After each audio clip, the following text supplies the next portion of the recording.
Well, since this is the end of a very long day, why don't we get started with the closing session? It's become traditional to begin with disclosures, so let me start with my own. I am not Chuck Vest. In fact, I'm a poor imitation of Chuck. My name's Larry Bacow, and I feel a little bit like I'm pinch hitting for Ted Williams, given the context and the topic of the discussion, and I'm really sorry Chuck can't be here. I don't claim any special expertise on this subject, other than, like many of my colleagues, having wrestled with many of these issues for many years, both in my prior life as president of Tufts and before that as chancellor of MIT. What I'd like to do is to try and pull a few nuggets out of the conversation, try and frame a few issues, talk a little bit about what hasn't been said, maybe, and then try and stimulate a little conversation among the group. And we hope to really make this a participatory session and engage people in perhaps a much broader conversation. In many ways, I think we've started out where we've ended up where we started off. So thank you, Jonathan. You were talking at the very beginning when you described the history of the American Research University that some of our great predecessors of the late 19th century, early 20th century, spent a lot of time talking about what was the purpose, the mission of the university. And at least from my perspective, while the focus of the conversation has been nominally on institutional financial conflicts of interest, in fact, it keeps going back to what is the mission of the research university. And what we've surfaced is that there, in fact, as Claude and others have said, a number of missions, and that sometimes those are competing. The classic one, of course, being that of supporting and furthering scholarship at the very highest level, the detached scholar pursuing knowledge for knowledge's sake, free from the influence of anything other than a search for the truth, which I think, whether or not we're looking at the classic definition of Plato's academy, or even the research university as it existed some time ago. But we've moved on beyond that now to one of the more engaged scholar, indeed one might argue the engaged university, in which people are looking to generate knowledge, not just for knowledge's sake, but knowledge specifically with the aim of helping to benefit others, to improve the welfare of society writ large. And I take actually from Julie and Sally's comments, that is the mission of the government in supporting federal research at some level. But it's also an important part of the mission of all of our institutions as well. I don't think this is a question of going back. The genie's out of the bottle. We are where we are. And the question really is going to be how do we wrestle with and manage these issues going forward, as I think everyone has agreed. What's changed, of course, is the expectations that the rest of the world have put on our institutions. In some ways, we are a victim of our own success. Jonathan gave us a great list of all the accomplishments of American research universities. And while they may be unknown to many citizens and and the populace writ large, they're certainly well known to industry and to others. And it's in one reason why there are more and more demands being placed upon us to do more and more by those who understand the power that is represented by these great institutions in their efforts to create new knowledge. So in some ways, the boundaries, our external boundaries of our institutions are becoming more porous, and we can discuss whether or not it's good or bad, but it's reality. What's interesting to me is that the internal boundaries, in many cases, seem every bit as rigid as they did, in the 19th century.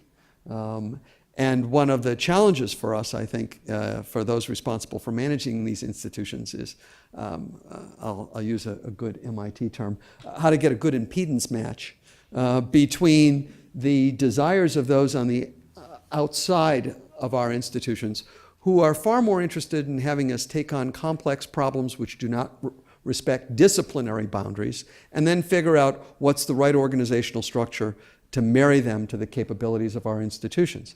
Given that we're not often well organized to do that, I think that actually creates, in some cases, the demand for new ad hoc internal organizational structures, which often surface some of these issues most sharply. So we see proposals for institutions to partner in new and different ways by creating new institutes, new organizations. I remember the long debates at MIT back when the faculty was discussing a proposal from Jack Whitehead to do something which was seen back then as quite radical. And today, of course, we take it for granted. At times like this, I'm reminded what Lenin had to say about revolution. And whenever I quote him, I always, if there are students in the room, I have to say, I'm talking about Vladimir, not John. And that, you know, with respect to revolutions, before they occur, they're impossible, and after they've happened, they were inevitable. And so we see something like this, I think, in that light. What's also interesting to me is that a lot of the conversation today, and I think Terry really helped us understand a little bit of this, stems from the fact we're also dealing with really 19th century notions of what are the responsibilities of a faculty member to their institution.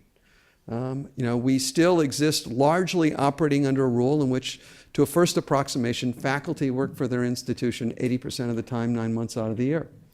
And the balance of their time is theirs. And it's theirs to pursue as they see fit, subject to certain rules which the institution tries to impose upon them, in some cases more successfully than others. I do think that, as Terry suggested, that we are going to find ourselves re-examining this implicit contract between the faculty and the institution. It's already happening because the opportunities that exist today for faculty members to monetize their talents, their abilities, are much greater than they ever were before. It was one thing when people were selling their time by the hour. Or they were offering to, you know, perhaps give a lecture someplace else across the street. But as Glenn suggested to us, now a faculty member can stand up and give a few lectures and project them to hundreds of thousands, if not more, people around the world, and get compensated handsomely for it in ways that they weren't before. And while Derek said that this may not, in fact, pose much of a challenge for an institution, I actually am inclined to disagree. Because it raises issues of conflict of commitment, even if it's not conflict of interest. It can raise issues of jealousy among various faculty members and others. It also calls into question, I think, this traditional exemption that, you know, faculty own their own textbooks and the copyrights such as they exist, because it remains to be seen what will happen to textbooks in this new digital world in which we exist. And where institutions are investing enormous resources to bring out digitized teaching materials, they're going to want to claim more ownership of those. And I think that also puts us into a very different world than we were before. I really think that there are constant challenges to institutional integrity. I don't think they just arise under the label of financial conflicts of interest. When I reflect upon my time as a university president, I would tell you that I think I spent a substantial amount of it trying to puzzle out what was this delicate balance between opportunities to generate new resources for the institution to support great scholarship and great teaching. That is what we do. But also the complexities that inevitably came with the opportunity to secure those resources. Rarely did people drop resources in our lap without any demands being placed upon us, as was suggested by our questioner, or any expectations, be they from the government, because money comes with strings attached, whether or not it's coming from the government, it's coming from industry, it's coming from donors. We talked a little bit about that. There are huge complexities in negotiating gifts, whether or not major or otherwise, from donors. And what we do as university administrators is that we wrestle with these issues and figure out how to find the right balance between what works and what doesn't. And I would tell you that is the job of leadership, which led me to sort of puzzle and think, Sally, about the challenge that you face in coming up with a set of regulations to deal with this issue. And when I thought a little bit more about it, I leaned over and I said to Claude, I think what you're going to wind up with is you're going to write a job description for presidents and provosts, because that is what, in fact, we do. Not only that, I also think we need to understand the enormous differences that exist among institutions, even institutions which at some level seem to be cut from the same cloth. I've had the good fortune to spend my scholarly career at 3 institutions, all within 2 stops of each other on the Red Line. Harvard and MIT, 2 stops that way, and Tufts, 2 stops that way. And what's interesting to me is that I cannot imagine one set of rules governing institutional conflicts of interest which would work adequately at just these 3 institutions, who in many ways are more similar than they are different, let alone the 4,000 and other colleges and universities that we encounter throughout the country. So I think there are enormous challenges in doing this. And so when I think about this problem, I'm reminded of the distinction between problems, which are actually susceptible to solutions, and conditions, which have to be managed. And we have a number of physicians in this room. Hypertension is a condition, and you can treat it with diet, you can treat it with exercise, you can treat it with drugs, and if you manage and treat it well, you can live with it, and if you ignore it, it can kill you. That's a condition. Conditions have to be managed. Problems are actually susceptible to solutions. I break my arm, somebody goes and sets it, it heals, it's solved, I'm fine. There's certain infections, I get an infection, I get the right antibiotics, it goes away, I'm healthy again. I don't think we're going to solve this as a problem. I think this is something which we're going to be managing, and we're going to be managing in perpetuity. Different institutions are going to manage it differently. They're going to find different ways to walk Claude's tightrope, and it's going to be very, very hard, I think, to find one final solution. So I want to just throw out, Hunter, you want to challenge? Or comment? I do. A little bit. Want to challenge the paradigm you just laid out, and I want to go back to a suggestion that Terry made, I think not during his remarks, but from the floor. You're right that different institutions handle this differently, but I think it's pretty clear from the day's discussion that we all feel we're swimming a little bit in the dark here, and it's difficult. And Terry suggested that we consider at least the possibility of creating some kind of cross-university group that would take up this problem to see if perhaps some good principles could be laid down based upon not just brief thought Correct. Of the kind we've given today, but some really profound research. And then Sally threw out the response, I think, to Terry that NIH would welcome such a thing.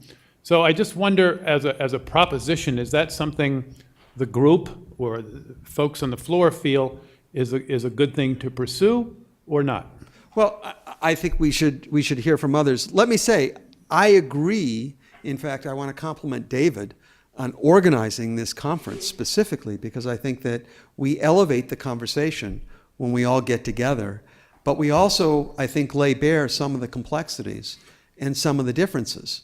And so I was just trying to make the observation that while I think we ought to struggle with these issues, while I think we can learn from each other, and while I think there might be some best practices, I would be careful about trying to articulate a set of principles which govern all institutions at all times in all places. But that's my perspective. So first, let me see. Yeah, go ahead.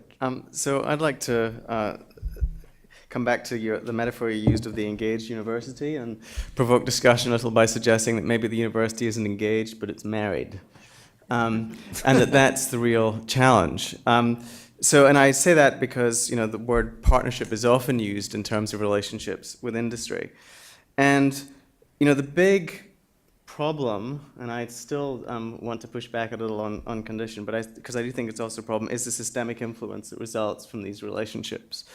And let me give you a couple of examples. So in the world that I've been examining at the Safra Center, the nutrition research world, there are departments of nutrition all across the country that are doing work to demonstrate that particular foods have health benefits above and beyond basic nutrition. Above and beyond basic nutrition. But there are no funding streams, no structural incentives to look at the adverse effects of consuming all those foods for their potential health benefits.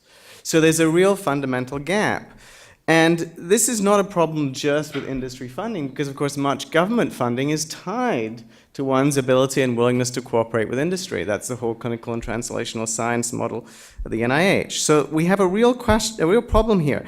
If the function of universities is to serve the public interest, well, sometimes the private interest and the public interest might be aligned, but sometimes they might not. And I think we have to be honest about the fact that there are questions that we cannot ask because there aren't funding streams, right? And this might be just the kind of thing where university presidents could get together and make a very public statement, a very honest statement. If we are meant to be doing research in the public interest, we cannot be dependent on private funds for that research. Otherwise, there are important questions that won't get asked and that won't get answered. Others want to respond to Jonathan? Go ahead. Well, let me respond to a couple of your observations and try to take them a bit further. We have juxtaposed here this morning and this afternoon, to some extent, the notions of universities' missions of truth for its own sake and the evolving mission of the university and pressure on the university to solve practical problems of various kinds. I'm not sure that they are entirely incompatible. I mean, if you look at Donald Stokes's book Pasteur's Quadrant, you get a very keen idea about how someone like Pasteur was looking at and searching for the truth on a very fundamental level, and also was deeply interested in solving practical medical problems, and that they can be done in fact, by one and the same person, and they certainly can be done and carried out at a university in which both continue to exist. Now, in response to a second point that you made, and I don't have an infinite number of points here, so I'll bless you with that. You mentioned that we were victims of our own success, and I think to some extent that is right, but I also would love to see, studies. I guess I'm empirically oriented to some extent, and that is of what I would call revealed preferences. I don't call it that, actually. It was Samuelson who developed the concept of revealed preferences many, many years ago. But if you look at how Americans really feel about higher education, and when they spend the money, as I say, more on prisons in California than on higher education, that's a revealed preference in some sense. And the question is, how committed are our legislators at the state level, at the federal level, at the local level, to seeing these great institutions that have produced so much get still better and still dominate, as it were, in the world of higher learning? And I'm not as convinced that the public understands, nor do the legislators understand what we have done, what we've accomplished, and what we can potentially do, and to the extent that they are willing to prefer us over other alternative choices when it comes to divvying up scarce resources. One of the things which I don't think we did do fully today was to talk about something which I raised at the beginning, and I'm just very curious myself about what the audience and my colleagues who have spoken feel about it, is this issue of having too much of a good thing, regulations that go too far. I mean, and I consider IRBs one of the more interesting case studies for for this. There is no doubt in my mind that there is a need for institutional review boards, especially as it deals with those kinds of experiments or studies that deal with human subjects in a way that can truly have high impact negative consequences for those people and allow for unethical behavior to occur. But it seems to me there is no room for an IRB to make it necessary for a journalism student at Northwestern, before they can go out and ask somebody on the street a question, to go through an IRB. I mean, that's just over-regulation, and that's costly.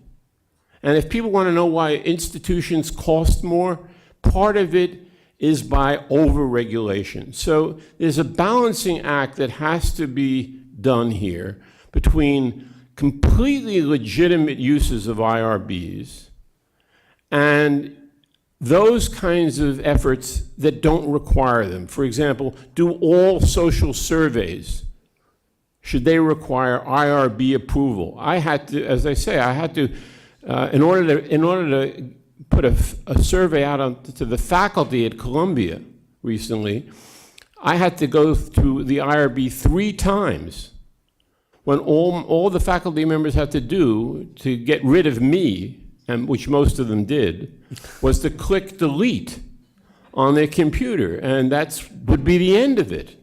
And this costed me a month, and almost didn't allow me to do the study on time, basically. So we haven't really talked about what is that boundary between institutional conflicts of interest, which are completely legitimate, that we have to protect the institution from those conflicts, and we have to create a culture for the individual faculty members to believe in not getting involved in those kinds of conflicts, and when we go too far and we actually abridge people's other freedom, including, I would say, academic freedom and freedom of inquiry.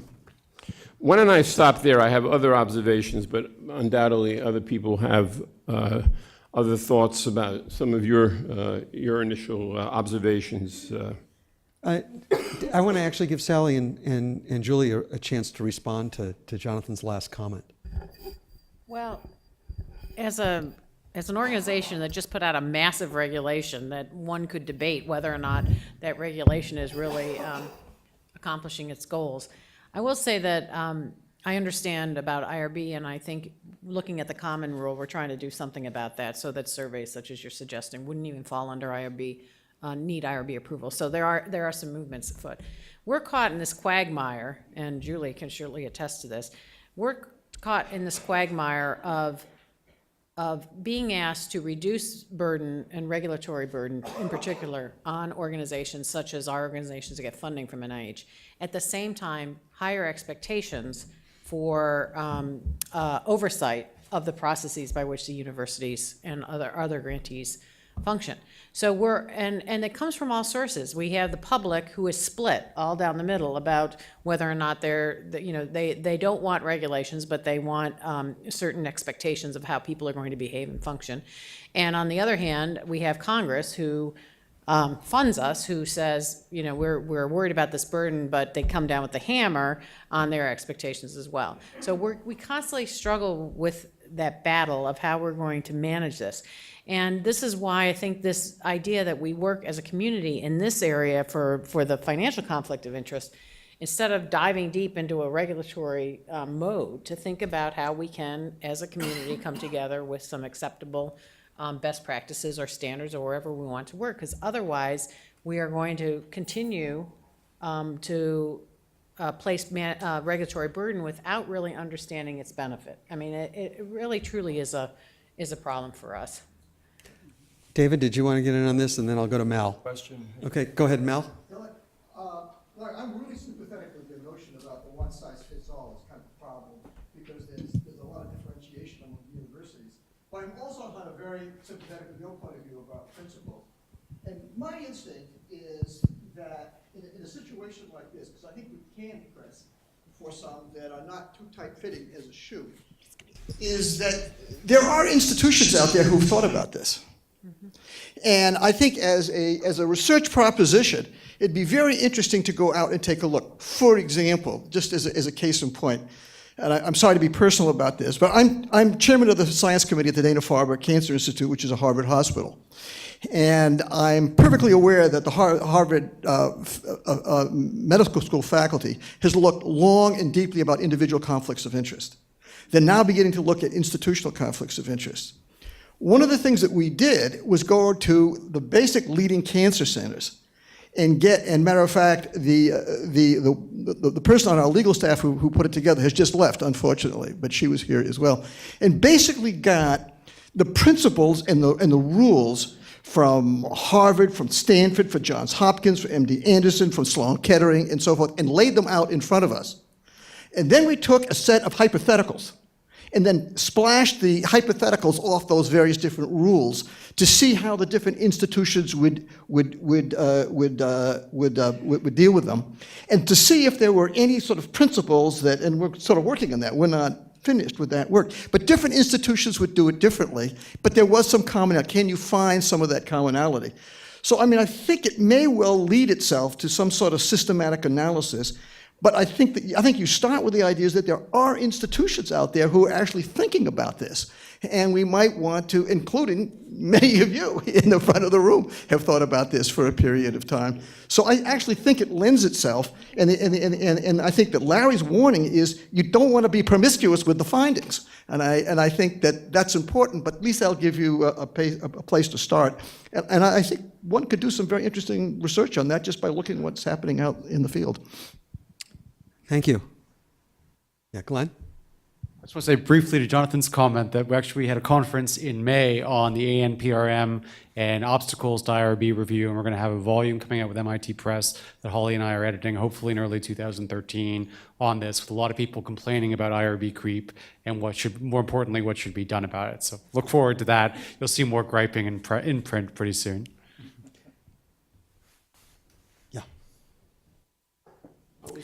I am also appreciative of Professor Cole's emphasis on empiricism, and I'm wondering if there's any role for offices of institutional research at universities to start looking at this question, since my understanding is that you guys actually know what kind of financial relationships your professors have, at least if they're reporting what they're supposed to, and that there might be some opportunity to actually get some real understanding of the scope or extent of the problem. Let me just note that your comment there, if they're reporting what they're supposed to. People assume sometimes that institutions have investigatory powers, which in fact we lack, and we do rely upon our faculty and others to self-report on these sorts of things. And some of the biggest surprises, if you've been reading the press, are when in fact people don't report what they're supposed to do. So, Hunter? I'd just like to ask Terry if he would respond to Mal's point and maybe some of the earlier points. If you were involved in a study of this kind, research into this, what would be some of the do's and don'ts, or what do you think the shape of it might be, or do you think it's just a useless idea?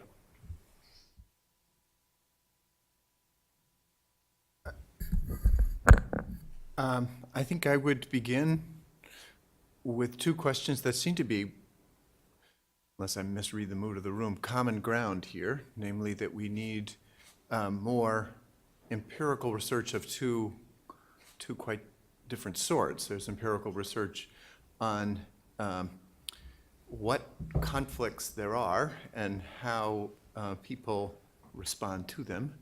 And then there's empirical research of the sort that you were emphasizing, which is surveying and then evaluating the ways in which individuals and institutions who concern themselves with the ethical dimensions here have tried to come to grips with them. So those would seem to be the foundations. And then I would dangerously aspire put it more specifically, I would try to locate an institution, let's call it the Safra Center, that would convene a group of people who would discuss two related possibilities. The first would be, as your question suggested, the articulation of some general presumptions or default principles that do have potentially broad appeal. I'll mention a few in a minute. And the second would be to try to identify a process by which individual universities or subsets thereof could seek consultation and guidance from a larger body. After all, we have such processes in lots of other organizations. The oft criticized institutions of professional sports here today. Professional sports took a hit today in this room, it seems, but they do have one merit, which is each one of them has a governing body which considers partially ad hoc questions of ethical violations and what should be the sanction for a bounty program by the saints, for example. So it's also crazy to imagine that as a supplement to general principles. So just to be a little bit more concrete, what might such general principles look like? Perhaps something like a strong default principle of transparency, as I suggested briefly this morning, that a university, absent quite strong reasons to the contrary, should reveal, there's the must here, should reveal financial contributions to it of all sorts. Second, related proposition, the university must reveal the terms, should reveal the terms of contracts or conditions of gifts, which would flush out at the threshold some of the most egregious of the problems. Another, as I say, in the nature of default principle or presumption might be no grant to a university can be accepted if it is conditioned upon a limit on publication. You might imagine circumstances in which you would suspend that, but they would be hard to identify and they would have to be defended against the presumption. Similarly, no control by a donor over the findings or results of any research venture.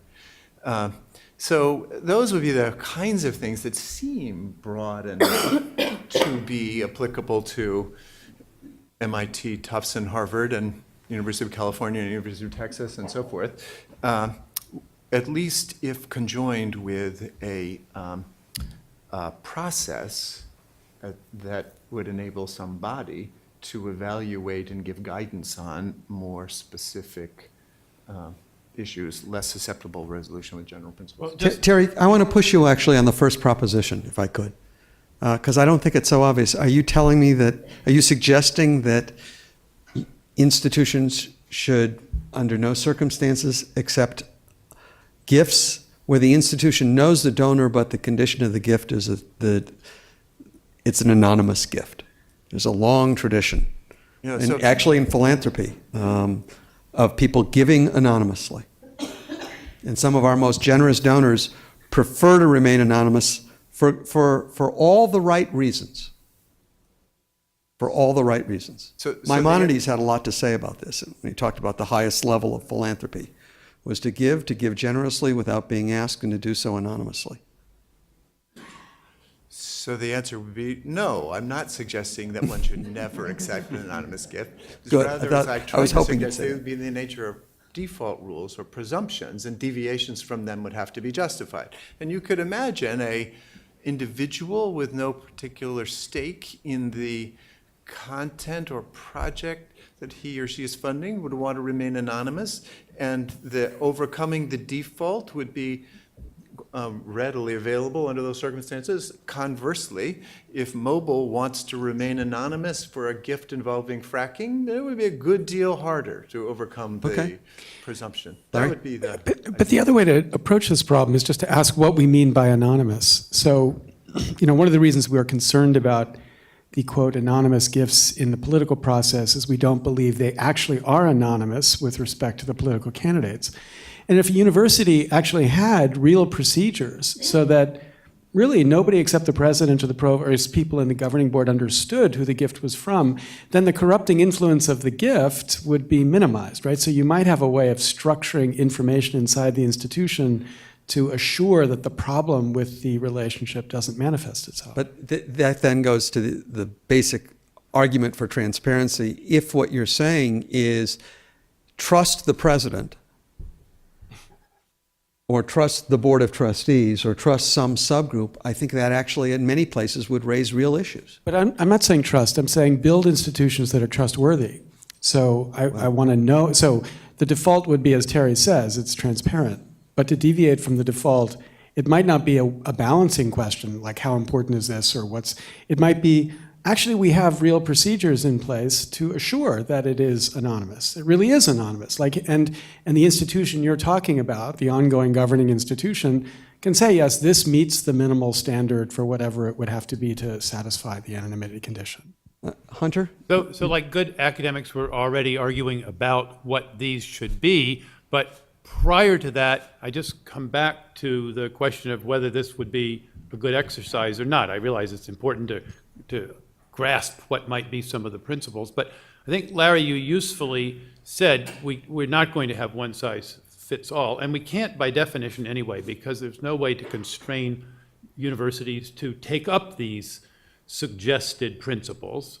I'm not too worried about that, because no one's going to force the University of X to do this, but I would be very happy to put it to the AAU presidents, for example. Would you like to look at or engage in the creation of such principles as an aid to you as you consider these institutional, not individual, but institutional conflicts of interest that, as you said, Larry, we face all the time? Sure. Claude, were you trying to get in on this, and then we'll pick up people around Yeah, the room? I want to endorse that idea. I think it actually would be very useful, and I found this extremely helpful today, mainly because we are now engaging in the discussion of something that is not really discussed. I mean, elsewhere. And as I said earlier, there are lots of people suggesting universities should go faster down the road of more commercialization. There are some voices coming out of NIH and Sally's shop suggesting that there may be a compliance and regulatory issue here, but people aren't asking the question, what do we need to do to actually preserve the core of the research university as we change with changing times? And it's up to the universities to do that. David? Yeah, and then. Yeah, I want to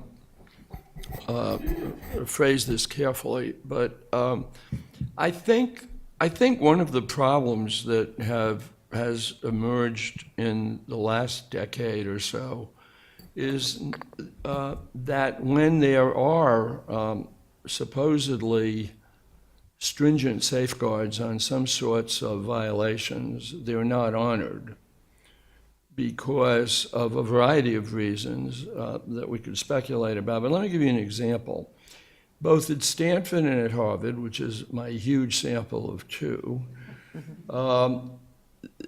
it was very clear that research grants or contracts or awards could not be accepted, could not go out from a faculty member with a presumption that some of the work would be censored or that they couldn't publish or this or that. And reciprocally, the award coming in through the same program was vetted to make sure that the terms of the award were not restrictive of, let's just call it, academic freedom. In both of these universities, one in which I spent a big part of my life and one a short part of my life, the Office of Sponsored Programs took this charge extremely seriously, and when there was any doubt, they would contact me so that we arrived at a resolution. Now, the problem is that we know from well-publicized scandals that have been too frequent in the last decade that there are institutions who either may not have that policy or more likely they do, but they don't enforce it. And so we have the scandals involving drug trials where faculty members who had no role in the planning, in the design, the analysis, the interpretation of the results were given authorship. You know, we wanted in the New England Journal, and David Korn publishes in the New England Journal, offer him first authorship. And the totally disgusting and disgraceful fact that there were lead faculty members, well-known, key opinion leaders is what the industry calls them, who actually allowed this to happen. Now, when I was at the Association of Medical Colleges, we put out a lot of guidance to try to get rid of these kinds of practices. And we were told, for example, that in a large drug trial, the sponsoring company is legally responsible for the data under FDA rules. And I think that's true. But to interpret that as meaning that the so-called lead investigators could not see the data, could not help plan what the data were going to be, is absurd. Because, you know, you could go to a company and spend a week there with your statisticians and go over those data. In other words, the ownership of the data did not necessarily preclude open, honest academic participation as it should have been, but it was used as an excuse. I think another problem is that institutions that have substantial research from various sources, including public funds, are less hungry for research funding, and therefore they are able to enforce very stringent rules and ensure that the culture of the institution understands those rules. But there are other institutions, for a variety of reasons, that are hungrier. And a couple of drug company trials, just to stay with that example, is maybe all they've got. And they're easier for the companies to deal with because they're hungrier. So I think if we could even get the community of universities to an existing level of best practice, that would be a huge step forward. Even without some new set of principles, which I don't disagree with, but it's really compliance within the university community with their own best standards of behavior that I think has been responsible for some of the most heavily publicized scandals in the last 10 years in biomedicine. Yeah. I want to offer a note of caution about transparency, because I think that's a word that's being tossed around a lot here today. And it's very trendy in Washington, too. And it's used in the same sort of vein as inherently good, like natural or organic. It's transparent. We're shining sunshine on it. It must be good. And I think there's a danger to transparency without context. That we've already seen this in the realm of conflict of interest, where, for an example, you'll have an institution with, in all good intentions, disclose a relationship. You'll have the other partner in the relationship, say industry, disclose that same relationship, and for the most benign of reasons, maybe they've different accounting systems, they've listed it differently, and then you have an investigative reporter coming in and say, "Aha, gotcha! These numbers don't match up. Clearly, you're trying to sort of hide something here," and the perception of conflict of interest actually sort of dominates, even though there's really sort of no conflict that's been managed appropriately. It's transparent, but you still the problem persists. And so, although I'm not saying transparency is bad, I think putting transparency into a contextual situation becomes really important. Just putting the information out there is often not enough when these perception issues are often equally as damaging as conflicts themselves. Well, in fact, the point was made this morning about overinterpretation sometimes of results. That's a good example. Yeah.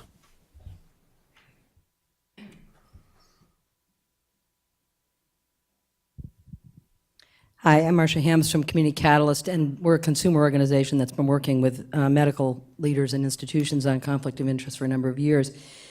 One of the things I wanted to raise, and I think it is at the institutional level, is the general issues around the agenda, both the research agenda and in the medical education context, the CER, CME, issues that if you look at the institutional level, it isn't just a matter of each individual grant to a department or an individual, but how does this influence the overall agenda of CME in an institution? Is it primarily the topics that industry is interested in?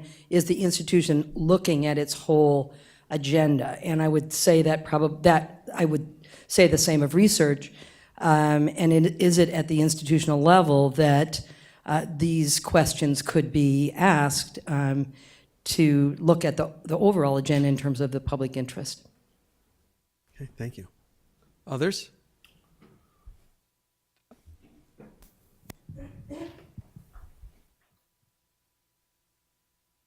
Yeah, I wanted to ask about this question of self-reporting of faculty and their activities. I know, Lawrence Bacow, you mentioned that it is a problem because sometimes faculty don't report everything. But I know over the decades, this has been a real complaint of Mr. Ralph Nader. He says that universities should have a place where the public can go and look up whose research is being sponsored. And it's very, very hard sometimes to find that out. I know people have approached Harvard sometimes like that, and sometimes the administration says, well, that will be violating the privacy of the faculty. You know, one quick example I'll give, when I first came here back in 1986, this was a top news story of the year at Harvard. Nadav Safran got $107,000 from the CIA for a book on Saudi Arabia. And he didn't disclose that. And a lot of people were really angry. There was also an academic conference that was funded by the CIA. A lot of people got angry. It became a big national media firestorm. And Harvard's report said, well, Professor Safran informed the administration that he was receiving CIA funding. But it was really hard for anyone in the public to really know that his research was funded by the CIA. And, you know, there's a law from LBJ's time, 1967, I believe, that secret research is not allowed. You can get CIA funding, but it's not supposed to be secret research. And I do think it does get subverted because universities don't make it easy to find out who is funding faculty's activities. So those are my thoughts, and hope maybe people can respond to that a little bit. Well, I'd like to say, in the case of individual conflicts of interest, in our case, we don't require that faculty disclose their financial interest. We require that if there's an identified financial conflict of interest, then that has to be posted on a website. Now, many institutions have gone far beyond that. So, for example, Cleveland Clinic and others, you go into their faculty members' pages, and at the bottom, they have to disclose all of their financial interests. But the point you made at the beginning about individuals who don't disclose, we can only go as far as individual behavior. In the end, a lot of what this is managing conflict of interest is about adjudicating or regulating or trying to control individuals' behaviors. And that is infinitely hard to do. I mean, if you have a bad apple that is not going to disclose, there's nothing you're going to be able to do by layering on more regulation and more guidance and all of that. So we ultimately come down to the question of behavior. And then the other question, which I think we do need much more empirical data, and is about what influences people, what biases people. Because, I don't know, Jonathan might give me his pen, and suddenly I beg your pardon. A very nice pen, and I might suddenly, you know, alter my research results. On the other hand, he might offer $1 million, and I have to, if I want to take that, I make sure that I'm totally above board because there's a perception that I'm getting a kickback, as we might say. So you don't really know what influences people's behavior. There's not enough science to understand what people's motivations are. And this is what makes this whole concept very, very difficult, because we are, in the end, when it all comes down to it, it's about behavior. It might ratchet itself up to the institutional level, but at the end, it's individuals behaving certain ways. And how do we manage that? Well, can I just follow up on that just very, very briefly? Because it seems to me that institutional conflict of interest is in some sense a subset or a subcase of trying to understand aspects of deviant behavior. and what are the causes of deviant behavior, and this particular kind of institutions. We haven't talked very much about that, but there's a lot of literature, actually, that exists about what kinds of things, what kinds of pressures can cause deviant behavior. And we have mentioned it throughout the day. I mean, aspirations to be the best, to compete with wealthier institutions, to get better ratings on U.S. News and World Report, whatever it may be. Get your number up from your medical school in terms of federal funding from 9 to 5 or whatever it might be. And what are the institutions willing to do by way of means to reach those ends? And unless there is a culture of honesty and a culture of integrity, and we've talked a bit about that as well today, you're going to have tremendous pressure on certain individuals, offices at universities, to commit deviance, to get there. And they will alter their means as to how to get there. Understanding the nature of that, of deviant behavior more generally, may give us insights into what produces institutional conflicts of interest as in terms of the deviant behavior that actually goes on in these institutions.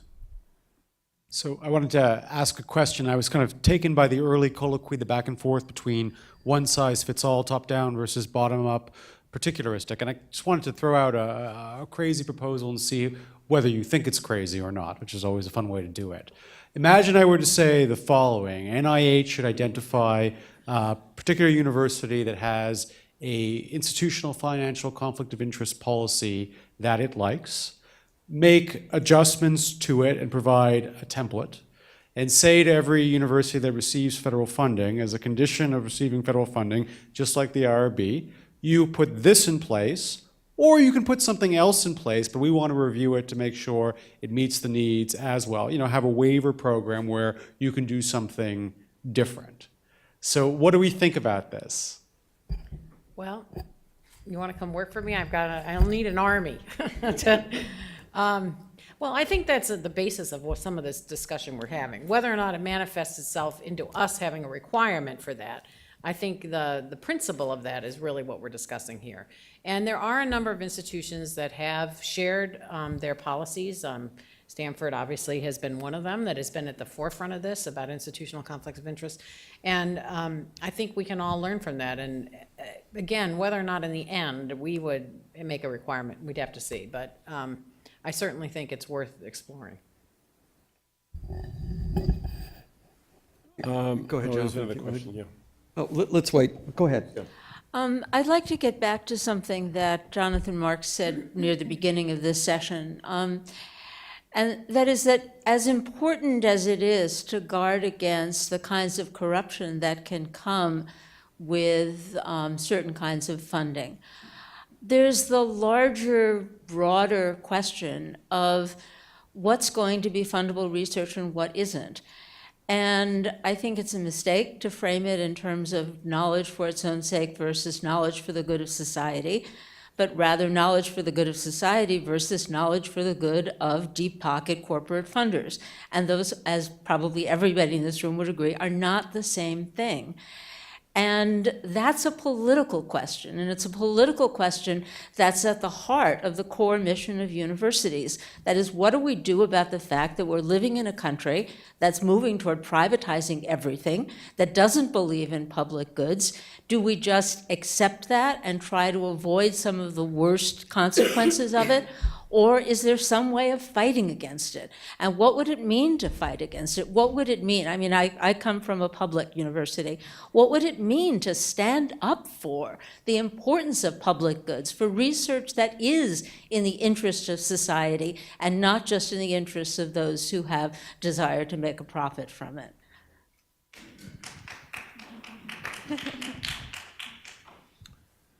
Can I? Yeah, go ahead. So thank you for picking up on the theme. I was waiting for someone to pick it up, and I'm grateful.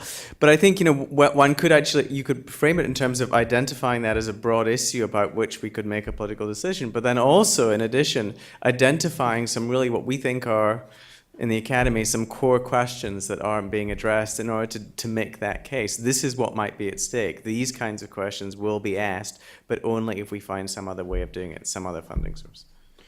I think also there's a point about public trust that we might be worth making, and that is, it seems to me that over the last decade or so, for reasons I'm not altogether sure about, we have lost control at universities, major universities, of the null. That is to say, the presumption that the vast overwhelming majority of the people who are working at these institutions follow the rules, and they have integrity, and they're doing things right. And that there are, however, of course, as there would be in any organization, some people who are not going to follow the rules for whatever reason, and some institutions won't follow them occasionally. But by and large, most institutions do. And the public, I think, has gotten increasingly the idea that you've got nothing but a bunch of corrupt people who lack integrity, who are doing, research, and who are ripping off somehow either the public coffers or whatever it might be, and how to regain control, as it were, of the null hypothesis is, I think, something that we really have to work on at universities and achieve.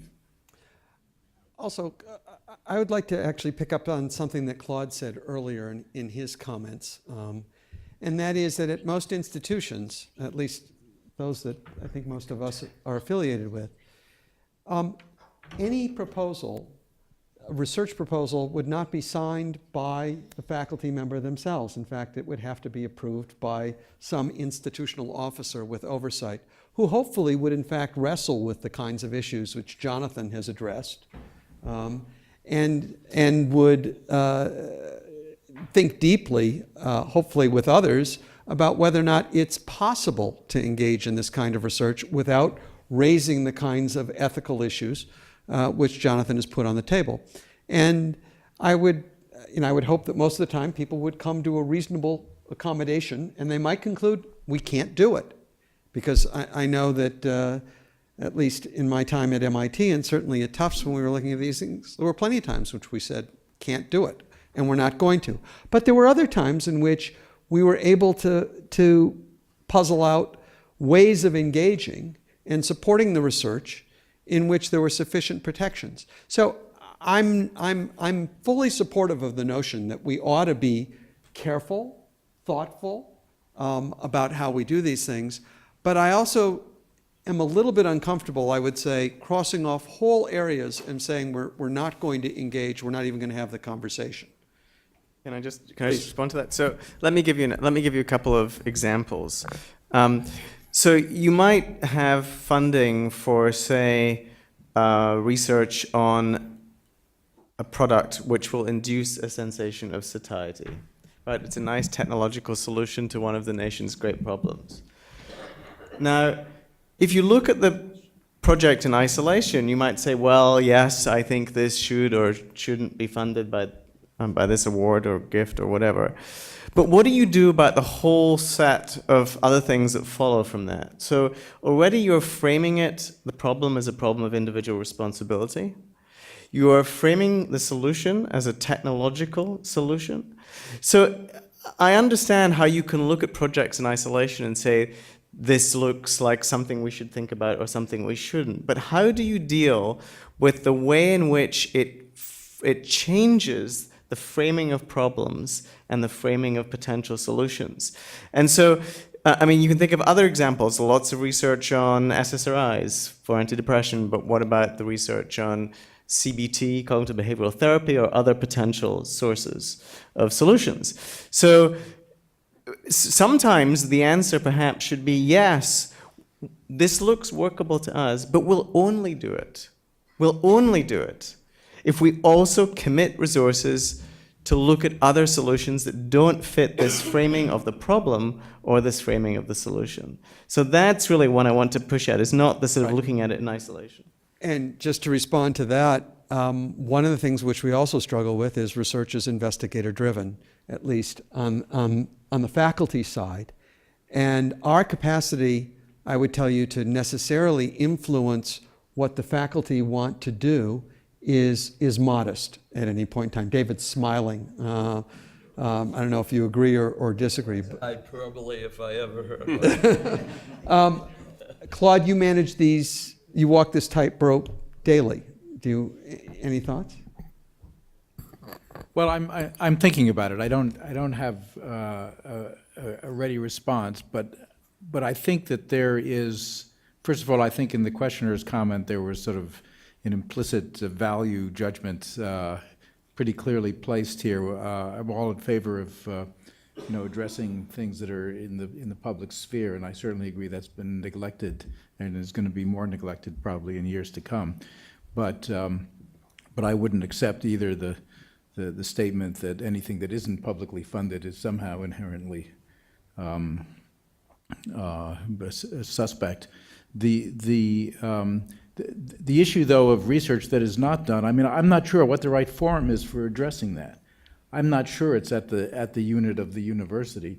I think that's probably at a higher unit. I mean, if there are important areas of, say, biomedical research that should be done, that's what the NIH is actually, a major funder and a public funder, and that's where we put together, academy studies and call for, roadmaps and so forth, and that might be the right forum to do it, rather than asking each university to make that adjudication by itself.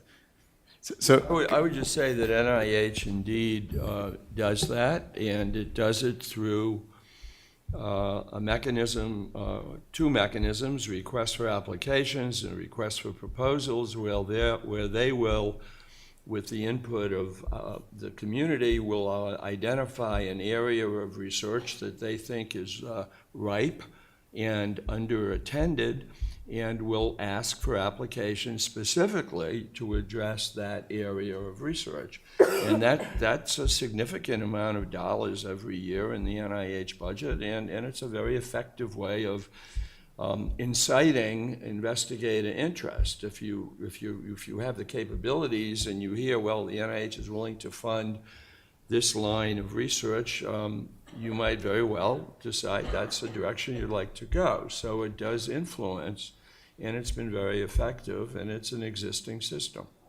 So just very quickly to respond to that. So I'm not suggesting we compel faculty to do research in areas they don't want to do research. I'm suggesting we create incentives through funding streams.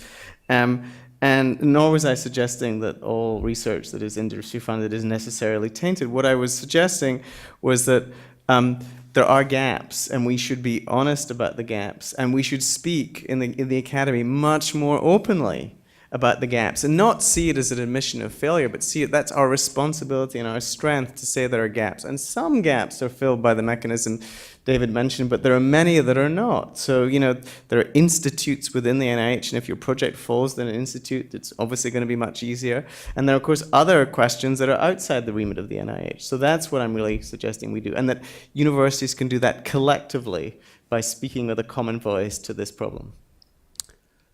I'm told that our reception almost awaits us. We have time for one more question, so you have the honor of the last question or comment. Well, that's a great burden, so hopefully this will be an interesting one. So it seems as though there's been a lot of focus on either prohibition or disclosure as strategies for managing conflict of interest, and I was wondering if you think that there should be a greater role and greater attention played to anonymity as a strategy for regulating or controlling conflict of interest. I mean, it came up briefly in the dialogue just a few minutes ago about anonymous gifts. So what if the gift could be made truly anonymous to the university? So for example, if a gift from Exxon was funneled through a third party that anonymized it such that the university didn't know where the money was coming from. Similarly, you could do the same thing for a researcher. The university could anonymize the money so the researcher doesn't know who's getting it. I was wondering if you think there should be a greater role for that strategy. I mean, though, the benefit that I see to it is that the evaluation-oriented strategy of disclosure is actually quite inefficient oftentimes, because it's often hard for the public to really know whether or not the money's buying something.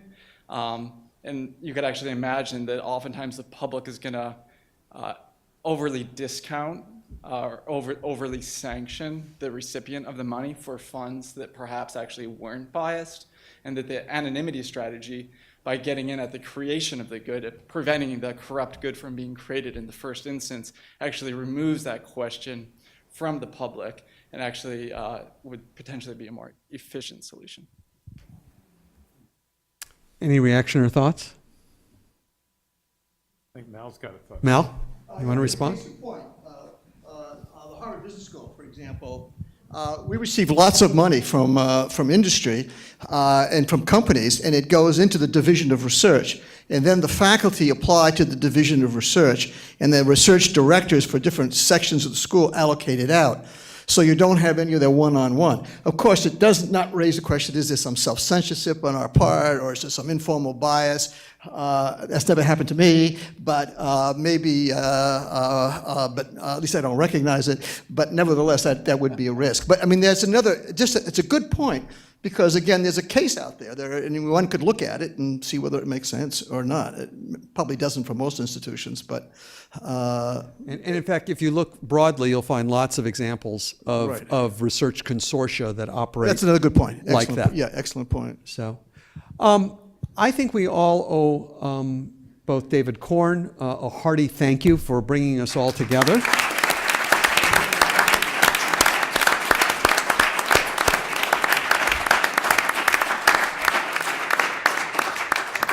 And I also think we owe our panelists as well for stimulating a very interesting conversation. I hope we'll find many opportunities to continue the conversation in a number of different forums, one of which, though, I think we should start is over a glass of wine right outside. Thank you all for participating. Thank you.